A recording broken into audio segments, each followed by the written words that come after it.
Néhémie chapitre 5.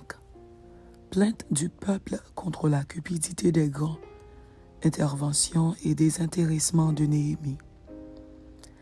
Il s'éleva de la part des gens du peuple et de leurs femmes de grandes plaintes contre leurs frères les Juifs. Les uns disaient, nous, nos fils et nos filles, nous sommes nombreux, qu'on nous donne du blé, afin que nous mangions et que nous vivions. D'autres disaient, nous engageons nos champs, nos vignes et nos maisons pour avoir du blé pendant la famine. D'autres disaient, nous avons emprunté de l'argent sur nos champs et nos vignes pour le tribut du roi. Et pourtant, notre chair est comme la chair de nos frères, nos enfants sont comme leurs enfants. Et voici, nous soumettons à la servitude nos fils et nos filles, et plusieurs de nos filles y sont déjà réduites. Nous sommes sans force, et nos champs et nos vignes sont à d'autres. Je fus très irrité lorsque j'entendis leurs plaintes et ces paroles-là. Je résolus de faire des réprimandes aux grands et aux magistrats, et je leur dis, quoi, vous prêtez à intérêt à vos frères? Et je rassemblai autour d'eux une grande foule, et je leur dis, nous avons racheté selon notre pouvoir nos frères les Juifs vendus aux nations, et vous vendriez vous-même vos frères, et c'est à nous qu'ils seraient vendus. Ils se turent, ne trouvant rien à répondre. Puis je dis, ce que vous faites n'est pas bien. Ne devriez-vous pas marcher dans la crainte de notre Dieu pour n'être pas insultés par les nations, nos ennemis? Moi aussi, et mes frères et mes serviteurs, nous leur avons prêté de l'argent et du blé. Abandonnons ce qu'ils nous doivent. Rendez-leur donc aujourd'hui leurs champs, leurs vignes, leurs oliviers et leurs maisons, et le centième de l'argent, du blé, du mou et de l'huile que vous avez exigé d'eux comme intérêt. Ils répondirent, nous les rendrons, et nous ne leur demanderons rien, nous ferons ce que tu dis. Alors j'appelai les sacrificateurs, devant lesquels je les fis jurer de tenir parole. Et je secouai mon manteau en disant, que Dieu secoue de la même manière hors de sa maison et de ses biens tout homme qui n'aura point tenu parole, et qu'ainsi cet homme soit secoué et laissé à vide. Toute l'assemblée dit, Amen. On célébra l'Éternel, et le peuple tint parole.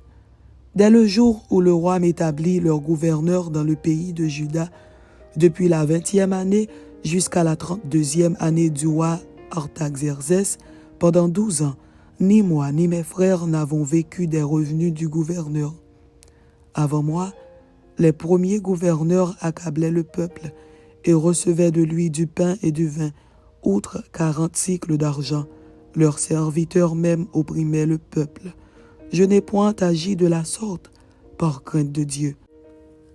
Bien plus, j'ai travaillé à la réparation de cette muraille, et nous n'avons acheté aucun champ, et mes serviteurs tous ensemble étaient à l'ouvrage. J'avais à ma table 150 hommes, juifs et magistrats, outre ceux qui venaient à nous des nations d'alentour. On m'apprêtait chaque jour un bœuf, 6 moutons choisis, et des oiseaux. Et tous les 10 jours, on préparait en abondance tout le vin nécessaire. Malgré cela, je n'ai point réclamé les revenus du gouverneur parce que les travaux étaient à la charge de ce peuple. Souviens-toi favorablement de moi, ô mon Dieu, à cause de tout ce que j'ai fait pour ce peuple.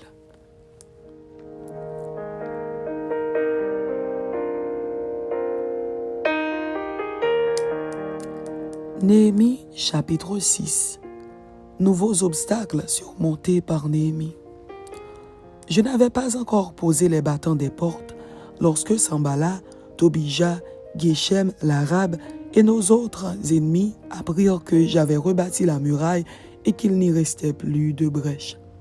Alors Sanballat et Geshem m'envoyèrent dire, « Viens et ayons ensemble une entrevue dans les villages de la vallée d'Ono. » Ils avaient médité de me faire du mal. Je leur envoyai des messagers avec cette réponse. J'ai un grand ouvrage à exécuter et je ne puis descendre.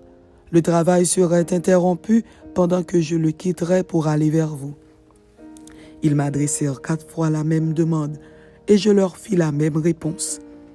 Sanballat m'envoya ce message une 5e fois par son serviteur qui tenait à la main une lettre ouverte. Il y était écrit: « Le bruit se répand parmi les nations, et Gachmu affirme que toi et les Juifs, vous pensez à vous révolter, et que c'est dans ce but que tu rebâtis la muraille. Tu vas, dit-on, devenir le roi. Tu as même établi des prophètes pour te proclamer à Jérusalem, roi de Juda. Et maintenant ces choses arriveront à la connaissance du roi. Viens donc et consultons-nous ensemble. » Je fis répondre à Sanballat: « Ce que tu dis là n'est pas. C'est toi qui l'inventes. Tous ces gens voulaient nous effrayer, et ils se disaient: ils perdront courage, et l'œuvre ne se fera pas. Maintenant, ô Dieu, fortifie-moi. » Je me rendis chez Shemaïja, fils de Délaja, fils de Méhétabéel. Il s'était enfermé et il dit: « Allons ensemble dans la maison de Dieu au milieu du temple et fermons les portes du temple, car ils viennent pour te tuer, et c'est pendant la nuit qu'ils viendront pour te tuer. » Je répondis: « Un homme comme moi prendre la fuite, et quel homme tel que moi pourrait entrer dans le temple et vivre? Je n'entrerai point. » Et je reconnus que ce n'était pas Dieu qui l'envoyait. Mais il prophétisa ainsi sur moi parce que Sanballat et Tobija lui avaient donné de l'argent. En le gagnant ainsi, ils espéraient que j'aurais peur et que je suivrais ses avis et commettrais un péché. Et ils auraient profité de cette atteinte à ma réputation pour me couvrir d'opprobre. Souviens-toi, ô mon Dieu, de Tobija et de Sanballat et de leurs œuvres. Souviens-toi aussi de Noadia, la prophétesse, et des autres prophètes qui cherchaient à m'effrayer. La muraille fut achevée le 25e jour du mois d'Élul, en 52 jours. Lorsque tous nos ennemis l'apprirent, toutes les nations qui étaient autour de nous furent dans la crainte. Elles éprouvèrent une grande humiliation et reconnurent que l'œuvre s'était accomplie par la volonté de notre Dieu. Dans ce temps-là, il y avait aussi des grands de Juda qui adressaient fréquemment des lettres à Tobija et qui en recevaient de lui, car plusieurs en Juda étaient liés à lui par serment, parce qu'il était gendre de Shekania, fils d'Arash, et que son fils Joshanan avait pris la fille de Meshulam, fils de Bérékia. Il disait même du bien de lui en ma présence, et il lui rapportait mes paroles. Tobija envoyait des lettres pour m'effrayer. Amen. C'était Néhémie chapitre 5 et Néhémie chapitre 6. Que Dieu vous bénisse. Amen.